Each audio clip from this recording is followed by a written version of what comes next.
اب امام علی نقی علیہ السلام یہ نہیں کہنا چاہتے تھے میرے بابا کو زہر دے دیا گیا ہے، ایک مرتبہ کہنے لگے کہ سے امام محمد تقی کی والدہ سے ماں کو بیٹے کی شہادت کی خبر دینا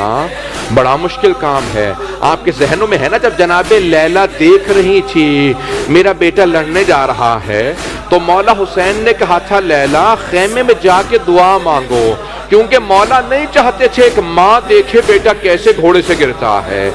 جب مولا حسین حضرت اون محمد کے لاشیں لائے تھے نہیں چاہتے تھے جناب زینب کبریٰ دیکھیں میرے بیٹوں کے لاشیں کیسے آئے ہیں، تو جب بیٹوں کے لاشیں لا کے رکھے کہا فضا ذرا میری بہن سے کہو بیٹوں سے وداع کر لیں۔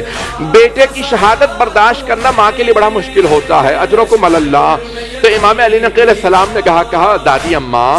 مجھے محسوس ہوتا میرے بابا کو زہر دے دیا گیا۔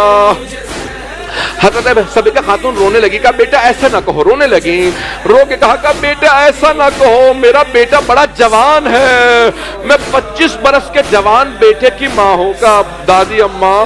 وہ فرشتہ اللہ کا فرشتہ جو صرف معصوم اماموں کے ساتھ رہتا ہے نا وہ بھی میرے پاس آ گیا ہے، وہ بھی ابھی میرے پاس آ کے کہتا ہے مولا اب میں آپ کی خدمت میں ہوں، آپ کے بابا کو زہر، یعنی مستقیماً نے کہا آپ کے بیٹے شہید ہو گئے، بڑے آرام سے ماں کو بری خبر دی، دادی اماں آپ کا بیٹا شہید ہے کہ مرتبہ ماں ماتم کرنے لگی، ہائے میرا بیٹا، ہائے